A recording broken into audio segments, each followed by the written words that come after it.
1973 წლის 24 აპრილს კოლორადოს შტატის ქალაქ პუებლოში გზის პირას მდებარე ტელეფონის ჯიხურიდან უცნობმა მამაკაცმა პოლიციაში დარეკა. მან სამართალდამცველებს განუცხადა, რომ ის ედმუნდ კემპერი იყო, რომელსაც ისინი მთელი ქვეყნის მასშტაბით ეძებდნენ. კემპერმა პოლიციას ასევე უთხრა, რომ 20 აპრილს სანტა-კრუსში საკუთარი დედა და დედის უახლოესი მეგობარი მოკლა და მზად იყო სამართალდამცველებს ჩაბარებოდა. მან ასევე მიაწოდა ინფორმაცია თავის ადგილსამყოფელი შესახებ და ყურმილი დაკიდა.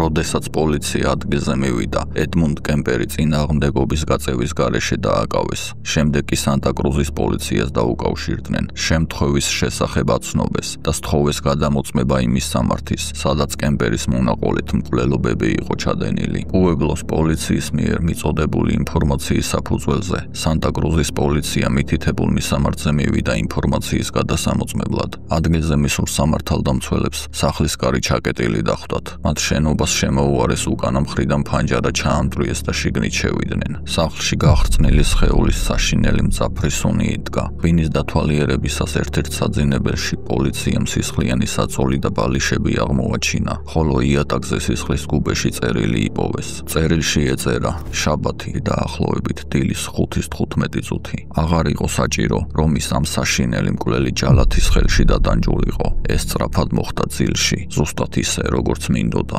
არანაირი დაუდევრობა და არაკომპეტენტურობა ბატონებო. უბრალოდ დრო აღარ მეყო. ჯერ კიდევ ბევრი საქმე მაქვს გასაკეთებელი. მალე ძებნის პროცესში სამართალდამცველებმა ტანსაცმლის კარადაში ფეხსაცმლის ყუთები აღმოაჩინეს. ყუთებში ედმუნდ კემპერის დედის, კლარნელ სტეიჯის დანაწევრებული სხეულის ნაწილები იყო მოთავსებული. იქვე ყუთების გვერდით კი ქალის პირსახოთში გახვეული მოჭრილი თავი იდო. კლარნელ სტეიჯის საუკეთესო მეგობრის, სარა ჰალეტის გვამი, რომელსაც თავი ჰქონდა მოკვეთილი პოლიციამ სახლის შემოსასვლელთან, კარადაში შეტენილი იპოვა. ქალის მოკვეთილი თავი კი კემპერის საწოლში აღმოაჩინეს. ჩხრეკისას სამართალდამცველებმა სახლში ასევე აღმოაჩინეს 1972-73 წლებში გაუჩინარებული და შემდგომში ნაპოვნი მოკლული გოგონების საბუთები და პირადი ნივთები. ამ საზარელი აღმოჩენის შემდეგ სამართალდამცველებმა გააცნობიერეს, რომ ედმუნდ კემპერი ის სერიული მკვლელი იყო, რომელსაც გამოძიება 2 წლის განმავლობაში მთელი ქვეყნის მასშტაბით ეძებდა.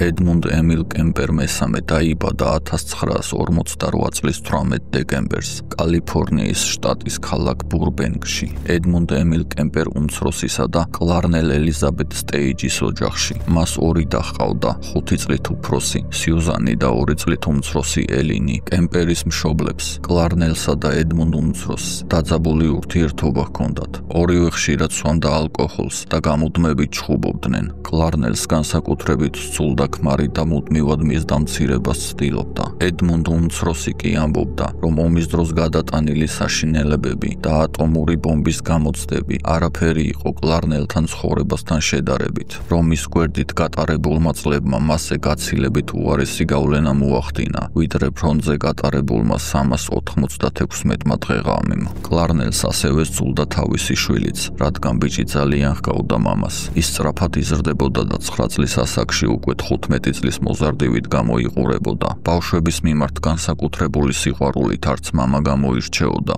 ის თითქმის საერთოდ არ მონაწილეობდა მათი აღზრდის პროცესში და მუდმივად ცდილობდა პასუხისმგებლობების თავიდან აცილებას. დედა კი შვილებს მცირედი ცუდად მოქცევის გამოც კი სასტიკად სჯიდა და მათზე ძალადობდა, განსაკუთრებით კი ეդიზე. ბიჭის სწრაფი ზრდა დედას პანიკურად აშინებდა. მას ეჭვი ჰქონდა, რომ ედმუნდს დებისთვის რაღაც საზარელის გაკეთება შეეძლო და ამ ეჭვების გამო მისი ზიზღი დღითიდღე ძლიერდებოდა. საბოლოოდ საკუთარი პარანოიის გამო დედამ ბავშვის საძინებელი სარდაფში გადაიტანა. მიუხედავად იმისა, რომ ედი გარეგნულად 15 წლის მოზარდს ჰგავდა, ის მაინც 9 წლის პატარა ბიჭი იყო, რომელსაც ბნელ სარდაფში მარტო დარჩენა საშინლად აშინებდა. ბავშვს ხშირად ესიზმრებოდა კოშმარები, რაც მძიმედ მოქმედებდა მის ფსიქიკაზე. 1961 წელს კემპერის მშობლები განქორწინდნენ.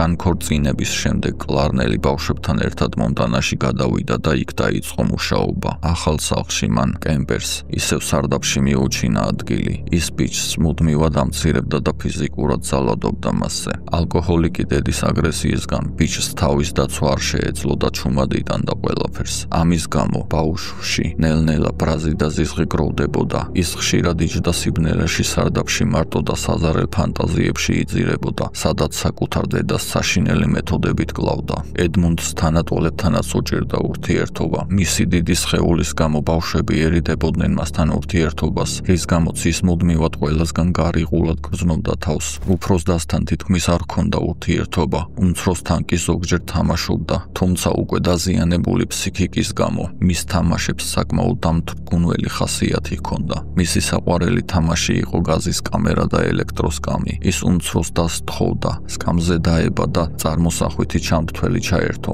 შემდეგ იატაკზე ეცემოდა და იკლაკნებოდა. თითქოს გაზით ან ელექტროშოკით სიკვდილით ისჯებოდა. პირველი ანტისოციალური ქცევები, როგორიცაა ცხოველების მიმართ სისასტიკე, ედმუნდმა 10 წლის ასაკში გამოავლინა. მან ოჯახის კატა ცოცხლად დამარხა. შემდეგ ამოთხარა თავი მოკვეთა და ჯოხზე ჩამოაცვა. 13 წლის ასაკში კიდევ ერთი კატა მოკლა, რადგან ფიქრობდა, რომ კატას მისი და უფრო უყვარდა ვიდრე ის. ბავშვების სისასტიკე ცხოველების მიმართ არის ეგრეთ წოდებული მაკდონალდსის ტრიადა.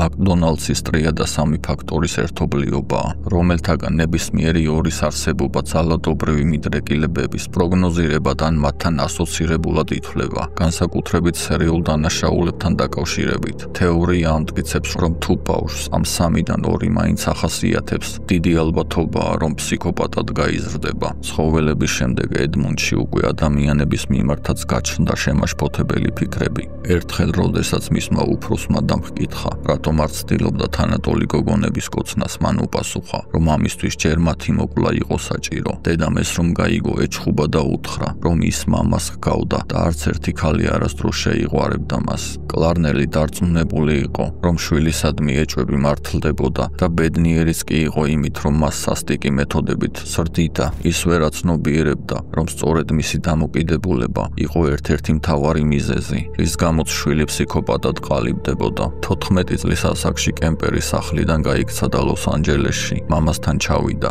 იქ კი აღმოაჩინა, რომ მამას უკვე ახალი ოჯახი ჰყავდა. მამის ახალი მეუღლე ელფრიდა ბიჭის იქ ყოფნით მუდმივად უკმაყოფილო იყო და ბოლოს ქმარს მოსთხოვა, რომ ედი წასულიყო მათი სახლიდან. მამა კი იძულებული გახდა, რომ ბიჭი ბებიასთან და ბაბუასთან ნორთფორკში ფერმაში გაეგზავნა. ფერმაში ცხოვრება ედისთვის კიდევ უფრო აუტანელი აღმოჩნდა. მას ბებია მუდმივად ეჩხუბებოდა. სკოლაში კი თანატოლები მისი უზარმაზარი სხეულის გამო დასცინოდნენ. 1964 წლის 27 აგვისტოს მორიგი ჩხუბის დროს 15 წლის კემპერმა ბებიას სამჯერ ესროლა თოფით, ერთხელ თავში და ორჯერ ზურგში, შემდეგ კი დანით დაჩეხა. როდესაც ბაბუა სახლში დაბრუნდა, ედმუნდმა ისიც მოკლა. შემდეგ დედას დაურეკა, რომელმაც ურჩია პოლიციაში დაერეკა. კემპერმა პოლიციას განუცხადა, რომ მას უბრალოდ სურდა ენახა, როგორი იქნებოდა ბებიის მოკლა. ხოლო ბაბუა იმიტომ მოკლა, რომ არ გაეგო ბებიის სიკვდილის შესახებ და მის გამო არ გაბრაზებულიყო. კემპერმა სამართალდამცველებს უთხრა, რომ მისთვის შვება იყო იმ ადამიანებისგან განთავისუფლება, ვინც მას ტკივილს აყენებდა. დაპატიმრების შემდეგ პოლიციამ ედმუნდ კემპერი ატასკადეროში არასრულწლოვან დამნაშავეთა ფსიქიატრიულ დაწესებულებაში გადაიყვანა. ეს იყო ადგილი, სადაც 1600 პაციენტი იხდიდა სასჯელს, რომელთა უმეტესობა მკვლელი ან სექსუალური დამნაშავე იყო. 15 წლის ედისთვის ეს ადგილი სრული კოშმარი იყო. ის აცნობიერებდა, რომ მისი ერთი ზედმეტი სიტყვა არასწორ დროს და არასწორ ადგილას და იქვე დამთავრდებოდა მისთვის ყველაფერი, ზუსტად ისე როგორც მკაცრი რეჟიმი მის ციხეში. კემპერი სწრაფად სწავლობდა გადარჩენას აგრესიულ გარემოში. მასთან დაყოლილი ნიჭი ჰქონდა ადამიანების შესწავლის და მათი მანიპულირების დაწესებულებაში. რეგულარულად ტარდებოდა ფსიქოლოგიური ტესტები, რათა ექიმებს პაციენტების ფსიქიკური მდგომარეობა შეეფასებინათ. სპეციალისტებმა კემპერს პიროვნული თვისებების დარღვევის პასიურ-აგრესიული ტიპი დაუდგინეს. ზოგიერთი ფსიქიატრი კი მიიჩნევდა, რომ მას შესაძლოა შიზოფრენია ჰქონდა, მაგრამ მისი ფსიქიკის სრული რეალურად მაშინ ვერავინ დაინახა. ატასკადეროში განსაკუთრებით დიდ ყურადღებას აქცევდნენ ინტელექტის შესწავლას. კემპერის პირველი ტესტირებისას მისი IQ 136 ქულით შეფასდა, რაც მნიშვნელოვნად მაღალი მაჩვენებელი იყო საშუალო დონესთან შედარებით. ედმუნდ კემპერი ყოველთვის თავაზიანად და მოწესრიგებულად იქცეოდა. ოსტატურად ერგებოდა დაწესებულების მკაცრ წესებს და ცდილობდა პერსონალზე მხოლოდ დადებითი შთაბეჭდილება მოეხდინა. ეს მისი გეგმის ნაწილი იყო. შეექმნა ისეთი იმიჯი, რომელიც მის ფსიქიატრიულიდან განთავისუფლებას შეუწყობდა ხელს. თავიდან ის ექიმებს მცირე საქმეებში ეხმარებოდა, მაგრამ მალევე მათი ნდობა იმდენად მოიპოვა, რომ თავად ატარებდა ტესტებს სხვა პაციენტებისთვის. მისი ყველაზე დიდი გენიალურობა კი იმაში გამოიხატა, რომ მან მოახერხა ფსიქოლოგებისა და ფსიქიატრების მოტყუება. მათი ნდობის დამსახურებით კემპერმა მოიპოვა წვდომა ტესტების სრულ შინაარსზე, რომლებიც ზეპირად დაიმახსოვრა, შემდეგ კი ისე შეავსო. შედეგად კი მისი IQ უკვე 145 ქულით შეფასდა. 1969 წლის 18 თებერვალს თავის 21 დაბადების დღეზე ედმუნდ კემპერმა მიაღწია იმას, რასაც 5 წელი ელოდა. ფსიქიატრების რეკომენდაციის საწინააღმდეგოდ ის პირობით ვადამდე ადრე გაათავისუფლეს, სანიმუშო ქცევისა და მაღალი ინტელექტის წყალობით. მაგრამ ყველაზე ირონიული იყო ის, რომ მასზე მეთვალყურეობა დაევალა მის დედას, კლარნელ სტეიჯს, რომლის მხრიდანაც ბავშვობიდანვე ჩაგვრას და სიძულვილს განიცდიდა. ფსიქიატრიულიდან გათავისუფლების შემდეგ 21 წლის ედმუნდ კემპერი საცხოვრებლად დედასთან დაბრუნდა. მისთვის დედასთან ერთად ცხოვრება ძველებურად დაძაბული და აუტანელი იყო. მომდევნო წლებში კემპერმა რამდენჯერმე სცადა დამოუკიდებლად ცხოვრების დაწყება, მაგრამ ფული რომ უმთავრდებოდა, კვლავ დედასთან ბრუნდებოდა. კლარნელი სანტა-კრუზის უნივერსიტეტში მუშაობდა. კოლეგები მას ინტელექტუალურ პატიოსან და გულისხმიერ ქალად იცნობდნენ, მაგრამ სახლის კედლებს მიღმა ყველაფერი სხვაგვარად იყო. ის საკუთარ შვილს მუდმივად ამცირებდა და შეურაცხყოფას აყენებდა. ის საათობით ელაპარაკებოდა ედმუნდს იმის შესახებ, თუ როგორი იყო ნორმალური ცხოვრება, როგორ იქცეოდნენ ნორმალური გოგონები და რატომ არ ექნებოდა მის შვილს არასოდეს შანსი მათთან. ედმუნდ კემპერი დედასთან ურთიერთობას წამების უცნაურ ფორმას უწოდებდა, სადაც დედა თითქოს სიამოვნებას იღებდა შვილის დამცირებით და მის ნერვებზე თამაშით. ფსიქიატრიულიდან გათავისუფლების შემდეგ კემპერმა საზოგადოებრივ კოლეჯში სწავლა დაიწყო. პარალელურად კი ცდილობდა მუშაობა დაეწყო პოლიციაში, მაგრამ მისი ფიზიკური მონაცემების და დიდი სიმაღლის გამო სამსახურში არ აიყვანეს. მიუხედავად ამისა, კემპერი ადგილობრივ პოლიციელებთან მეგობრობდა და ხშირად სტუმრობდა იმ ბარს, რომელიც სამართალდამცველთა პოპულარული თავშეყრის ადგილი იყო. 1971 წელს, რამდენიმე წლიანი უშედეგო მცდელობის შემდეგ, მან სამსახური მაინც იშოვა კალიფორნიის შტატის საავტომობილო გზების დეპარტამენტში, თუმცა თუ კარიერულ საკითხებში წინსვლის პერსპექტივა გაჩნდა. მის პირად ცხოვრებაში ყველაფერი უარესობისკენ მიდიოდა. 21 წლის ასაკში კემპერი სექსუალურად ჩამორჩენილ მოზარდს ჰგავდა. მას გოგოსთვის არასდროს ჰქონდა ნაკოცნი და ინტიმურ ურთიერთობებზე წარმოდგენა არ ჰქონდა. ამან მასში ძლიერი არასრულფასოვნების განცდა გააჩინა, რასაც მისი თქმით მშობლების დამამცირებელმა დამოკიდებულებამ ჩაუყარა საფუძველი. დედასთან გაუთავებელი კონფლიქტების ფონზე კემპერმა მასსავით ალკოჰოლის დალევა დაიწყო. სიზღი, რომელსაც დედის მიმართ განიცდიდა, მალე სიძულვილად გადაიქცა. მას არასრულფასოვნების კომპლექსი ტანჯავდა და დარწმუნებული იყო, რომ არასდროს ექნებოდა სრულფასოვანი სექსუალური ცხოვრება. განსაკუთრებით კი იმ ფაქტის გამო, რომ მას ორგაზმის მიღწევაც არ შეეძლო. 1972 წელს, როცა ეს შეგრძნება მის შინაგან სამყაროს საბოლოოდ მოედო, ედმუნდმა გადაწყვიტა საკუთარი ურთიერთობების შექმნა იმ გზით, რომელიც მხოლოდ მას შეეძლო. იმავე წელს, როდესაც საავტომობილო გზების დეპარტამენტში მუშაობა დაიწყო, ის ავტოსაგზაო შემთხვევაში მოჰყვა და ხელი მძიმედ დაიზიანა. სასამართლოს გადაწყვეტილებით დამნაშავე მძღოლს მისთვის $15,000 ოდენობის კომპენსაციის გადახდა დაეკისრა. მიღებული თანხით კემპერმა 1969 წლის Ford Galaxy შეიძინა, ავტომობილი, რომელიც მალევე იქცა მის მიერ ჩადენილი საზარელი დანაშაულების უმთავრესი იარაღად. დაკითხვაზე ედმუნდ კემპერმა გამომძიებლებს თავისი პირველი გააზრებული მკვლელობის შესახებ დეტალურად მოუღვა, რომლის მსხვერპლიც 18 წლის სტუდენტი გოგონა მერიენ პესე და ანიტა მერი ლუჩესა გახდა. 1972 წლის 7 მაისს ბერკლისკენ მიმავალ გზაზე კემპერი გოგონებს შეხვდა, რომლებიც ავტოსტოპით ცდილობდნენ მგზავრობას. მან ისინი მანქანაში ჩაისვა, მოტყუებით ქალაქიდან მოშორებით ტყის სიღრმეში წაიყვანა და მანქანაში დანით მოკლა ორივე. შემდეგ კემპერმა გვამების საბარგულში მოათავსა და თავის ბინაში გადაიტანა. იქ შიშველ ცხედრებს ფოტოები გადაუღუდა სექსუალური კავშირი დაამყარა მათთან. ამის შემდეგ გოგონებს ხელები, ფეხები და თავი მოაჭრა. დანაწევრებული სხეულის ნაწილები პოლიეთილენის პარკებში ჩაალაგა და მთებში ტყის სიღრმეში გადაყარა. იმავე წლის აგვისტოში ტურისტებმა ტყეში ქალის თავის ქალა იპოვეს. ექსპერტიზამ დაადგინა, რომ იგი 18 წლის სტუდენტ მერი ენ პესეს ეკუთვნოდა. სამართალდამცველებმა ფართომასშტაბიანი ძებნის შემდეგ გოგონას ნეშტის დანარჩენი ნაწილები ვერ აღმოაჩინეს. მნიშვნელოვანია აღნიშნოთ, რომ იმ დროის ამერიკაში ახალგაზრდა ქალებისა და მამაკაცების გაუჩინარებას სერიოზულად არ აღიქვამდნენ, რადგან ხშირად ისინი ოჯახების დაუკითხავად მოგზაურობდნენ. ზოგიერთი თავგადასავლების აძიებლად გარბოდა სახლიდან, ამიტომ მათი დაკარგვა სამართალდამცველებისთვის უჩვეულო მოვლენა არ იყო. სწორედ ამ მიზეზით ედმუნდ კემპერის საზარელი დანაშაულები გარკვეული დროით შეუმჩნეველი იყო, სანამ 1972 წლის ზაფხულში მერი ენ პესეს თავის ქალა არ იპოვეს.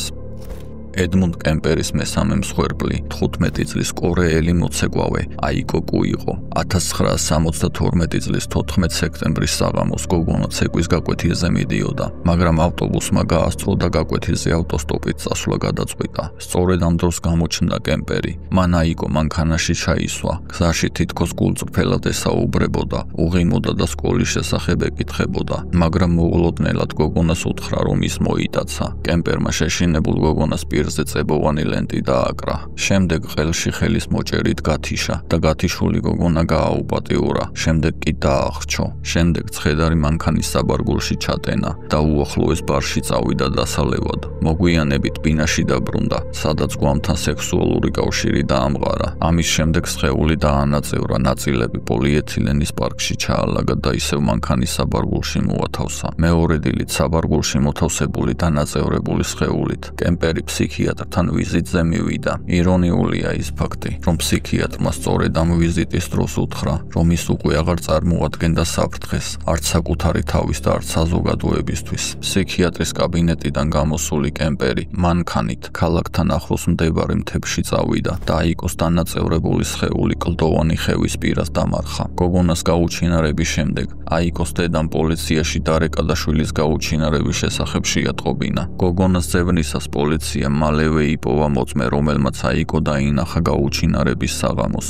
როდესაც მან მანქანა გააჩერა ავტობუსის გაჩერებასთან და გაჰყვა. სამართალდამცველები ვარაუდობდნენ, რომ რამდენიმე თვის წინ გაუჩინარებული გოგონების შემთხვევაშიც შესაძლოა იგივე მომხდარიყო. პოლიციის ძებნის პარალელურად კი აიკოს დედა საკუთარი ძალებით ცდილობდა შვილის პოვნას. მან ასობით ფლაერი გაავრცელა, მაგრამ არც მისმა და არც პოლიციის ძებნის მცდელობამ შედეგი არ მოიტანა. აიკოს კვალს და ადგილსამყოფელს ვერსად ვერ მიაბლიეს. სამართალდამცველები მოსახლეობას აფრთხილებდნენ, რომ დროებით თავი შეეკავებინათ ავტოსტოპით მოგზაურობისგან. მათ არ სურდათ საზოგადოებაში პანიკის გავრცელება, ამიტომ მიზეზსა და დეტალებს არ აზუსტებდნენ, მაგრამ მიუხედავად მათი გაფრთხილებისა, ახალგაზრდები კვლავაც სარგებლობდნენ ავტოსტოპით, რადგან მათ ვერც კი წარმოედგინათ, რა საზარელი შედეგი შეიძლებოდა მოჰყოლოდა ასეთ უწყინარ მგზავრობას. ამასთანავე საზოგადოებას იმ დროს ვიეტნამის ომის ფონზე არც ისე დიდი ნდობა ჰქონდა სამართალდამცავი ორგანოების მიმართ, რადგან პოლიცია მუდმივი პროტესტებისა და აქციების გამო ახალგაზრდების მიმართ ძალიან აგრესიულად იყო განწყობილი. გამოძიების ერთ-ერთი ვერსიით დამნაშავე ადგილობრივი უნდა ყოფილიყო. ადამიანი, რომელიც კარგად იცნობდა მთელ რაიონს და მის ტყიან მიყრუებულ შემოგარენს. პოლიცია ყველაფერს აკეთებდა მის კვალზე გასასვლელად, რადგან თავიდან აეცილებინათ მორიგის საზარელი მკვლელობები. ედმუნდ კემპერის მეოთხე მსხვერპლი 18 წლის სტუდენტი სინდი შოლი იყო. მისი დანაწევრებული სხეულის ნაწილები 1973 წლის იანვრის შუა რიცხვებში სანტა-კრუზის პორტიდან ჩრდილოეთით ტალღებმა ნაპირზე გამორიყა. პოლიციამ თავი ვერ იპოვა, მაგრამ თითის ანაბეჭდების დახმარებით დაადგინეს, რომ სხეულის ნაწილები 18 წლის სტუდენტს სინდი შოლს ეკუთვნოდა, რომელიც რამდენიმე კვირის წინ გაუჩინარდა. კემპერი გამომძიებლებს მოუყვა, რომ 1973 წლის 7 იანვარს დედასთან სამსახურში კოლეჯში ვიზიტის შემდეგ უკან ბრუნდებოდა, როდესაც კოლეჯის კამპუსთან გოგონამ გააჩერა და გაყვანა სთხოვა. მან გოგონა წინა შემთხვევების მსგავსად დღეში წაიყვანა. შემდეგ ახალი ნაყიდი 22 კალიბრიანი პისტოლეტის მუქარით აიძულა მანქანის საბარგულში ჩაწოლილი იყო და თავში ესროლა. მოკლული გოგონას ცხედარი სახლში წაიღო. გვამი ღამით თავის ოთახში კარადაში დამალა. მეორე დილით დედის სამსახურში წასვლის შემდეგ მან სექსუალური კავშირი დაამყარა სინდის ცხედართან. შემდეგ თავიდან მის მიერ ნასროლი ტყვია ამოიღო. სხეული აბაზანაში დაანაწევრა და თავი მოაჭრა. მოჭრილი თავი სახით დედის საძინებლის ფანჯრის პირდაპირ სახლის ეზოში დამარხა. სინდის დანაწევრებული სხეულის ნაწილები კი კლდიდან წყალში გადაყარა. როდესაც გამომძიებლებმა ჰკითხეს, თუ რატომ დამარხა გოგონას თავი დედის საძინებლის ფანჯარასთან, კემპერმა ირონიული ღიმილით უპასუხა: ეს იმიტომ გავაკეთე, რომ დედა ჩემს ყოველთვის სიამოვნებდა და ყურადღების ცენტრში ყოფნა. ედმუნდ კემპერი ყოველი მომდევნო მკვლელობის დროს საკუთარ მეთოდებს აუმჯობესებდა და უფრო დახვეწილად მოქმედებდა. მან შეიძინა მუქი ფერის ტანსაცმელი, რომელზეც სისხლის ლაქები თითქმის შეუმჩნეველი იყო. იმისთვის, რომ სხვერპლს გაქცევის საშუალება არ ჰქონოდა, კემპერმა მანქანაში მგზავრის კარზე სპეციალური საკეტი დაამონტაჟა, ხოლო დანაშაულის შემდეგ სხეულის დანაწევრებისას მისი დანისფლობის უნარები იმდენად სრულყოფილი გახდა. პოლიცია ვარაუდობდა, რომ მკვლელი შესაძლოა ქირურგი ან გამოცდილი ყასაბი იყო. სინდიშოლის დანაწევრებული სხეულის პოვნის შემდეგ საზოგადოებამ საბოლოოდ სერიოზულად აღიქვა პოლიციის გაფრთხილებები ავტოსტოპით მგზავრობის საშიშროების შესახებ. ქალაქში შიშმა და პანიკამ დაისადგურა. ადამიანები სამართალდამცველებს სასწრაფო რეაგირებას თხოვდნენ, რადგან იმდენად იყვნენ შეშინებულები, რომ თითოეულ მათგანს ეგონა, რომ შესაძლოა სწორედ თვითონ გამხდარიყო შემდეგი მსხვერპლი. თუმცა იმ დროისთვის გამოძიებას ეჭვმიტანილიც კი არ ჰყავდა. მკვლელის დასაჭერად ინტენსიური საგამოძიებო მოქმედებები ყოველდღიურად ტარდებოდა.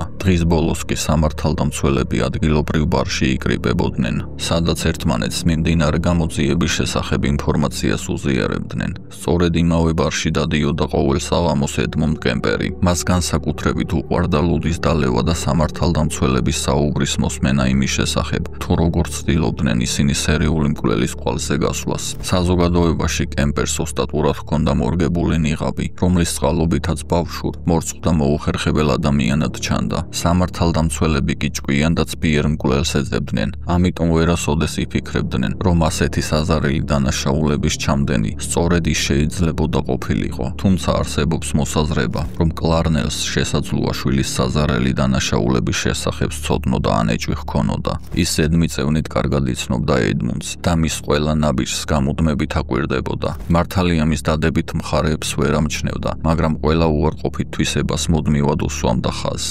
დედაშვილი საოცრად ჰგავდა ერთმანეთს.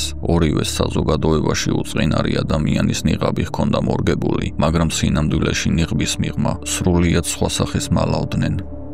დაკითხვისას ედმუნდ კემპერი გამომძიებლებს დეტალურად მოუყვა 1973 წლის 5 დეკემბრის დღეზე. იმ დღეს დედასთან მორიგი ჩხუბის შემდეგ კემპერი სახლიდან წავიდა. დედის მუდმივი საყვედურები და შეურაცხმყოფელი სიტყვები მის ყოველდღიურობას ნამდვილ ჯოჯოხეთად ხდიდა. მიუხედავად ამისა, ის მაინც განაგრძობდა დედასთან ერთად ცხოვრებას. კემპერის თქმით, ეს იყო გარდაუვალი მსხვერპლი იმის სანაცვლოდ, რასაც დედის ფინანსური მხარდაჭერა უზრუნველყოფდა. კემპერმა ბარში მოსმენილი სამართალდამცველების საუბრებიდან იცოდა, რომ სტუდენტებს აფრთხილებდნენ ავტოსტოპით მხოლოდ იმ მანქანებით ესარგებლად, რომელთაც უნივერსიტეტის ავტოსადგომზე შესვლის სპეციალური ნიშანი ჰქონდათ. დედის დახმარებით, რომელიც კალიფორნიის უნივერსიტეტში მუშაობდა, მან სწორედ ასეთი სტიკერი აიღო და მანქანაზე მიაკრა. ამ ნიშნით კემპერი დაუბრკოლებლად შედიოდა უნივერსიტეტის ტერიტორიაზე. სწორედ იქ, იმ საბედისწერო დღეს მან 23 წლის როზალიnd ტორპი შენიშნა. ლექციის შემდეგ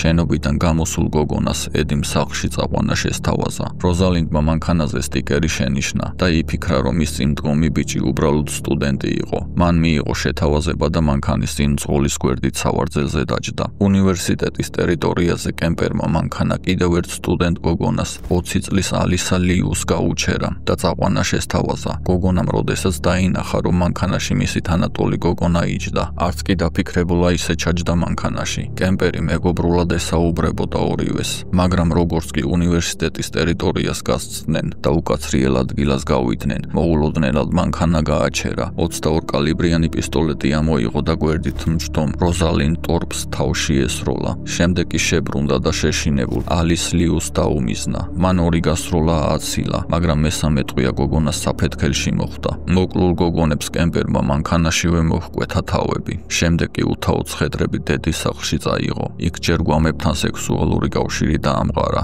შემდეგ კი მათი დანაწევრება დაიწყო. მოჭრილი თავებიდან ტყვიები ამოიღო და მეორე დილით დანაწევრებული სხეულები ედ კანიონში გადაყარა. კემპერის თქმით, როზალიnd ტორპისა და ალისა ლიუს მკვლელობის შემდეგ ის მუდმივად დაძაბული იყო. ყოველი ახალი ამბავი და პოლიციის განცხადება მისთვის საფრთხედ იქცა. ეჭვობდა, რომ გამოძიება მის კვალზე იყო გასული. მას ტანჯავდა პარანოია და დარწმუნებული იყო, რომ პოლიცია მას მალე კარზე მიუკაკუნებდა. დამართლაც ერთ საღამოს პოლიციელებმა სახლში მიაკითხეს. თუმცა ეს ვიზიტი მის მიერ ჩადენილ საზარელ დანაშაულებს არ უკავშირდებოდა. სამართალდამცველები მის მიერ იმ პერიოდში ნაყიდი ახალი მაგნუმით იყვნენ დაინტერესებული. მიუხედავად იმისა, რომ იარაღი ოფიციალურად ჰქონდა ნაყიდი, სამართალდამცველებმა მაინც ჩამოართვეს ახალი მაგნუმი მისი დანაშაულებრივი წარსულის გამო. ერთი შეხედვით ეს თითქოს ჩვეულებრივი პროცედურა იყო, მაგრამ კემპერისთვის ეს მომენტი ბოლო წვეთი აღმოჩნდა. მან გამომძიებლებს უთხრა, რომ იმ წამს, როცა მას საყვარელი იარაღი წაართვეს,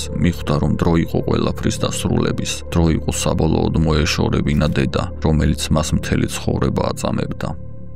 1963 წლის 20 აპრილს გვიან საღამოს ედმუნდ კემპერი ფრთხილად მიუახლოვდა დედის საძინებელს. კლარნელი დასაძინებლად ემზადებოდა, თუმცა მაშინვე შეამჩნია კართან მდგომი ვაჟი და დამცინავად უთხრა, რომ იმედია ის მასთან გათენებამდე ლაპარაკს არ აპირებდა. კემპერმა უპასუხა, რომ მასთან საუბარს არ აპირებდა და ემშვიდობა და თავის ოთახში დაბრუნდა. ის 1 საათი სიგარეტს ეწეოდა და დედის დაძინებას ელოდებოდა. როდესაც დარწმუნდა, რომ ქალს უკვე ღრმად ეძინა, ისევ ჩუმად შევიდა საძინებელში. რამდენიმე წუთის განმავლობაში უყურებდა მძინარე დედას. თვალებში ბავშვობიდან დაგროვილი სიძულვილი უტრიალებდა. საღელვებისგან სხეული უყანკალებდა, რადგან ის წლების განმავლობაში ამ მომენტზე ოცნებობდა. ერთ ხელში ბასრი და ნაეჭირა, მეორეში კი ჩაქუჩი. მძინარე დედას მან ჩაქუჩი რამდენჯერმე ჩაარტყა. შემდეგ ქალის უსიცოცხლო სხეულს თავი მოაჭრა. ამის შემდეგ სხეულის ის ნაწილები, რომლითაც დედა მთელი ცხოვრება ლანძღავდა და ამცირებდა, ენა და ხორხი ამოაჭრა და სამზარეულოს ნაგვის გადამამუშავებელ დანადგარში ჩაყარა. მოკვეთილი თავი და დედის დანაწევრებული სხეულის ნაწილები კი კარადაში შეინახა.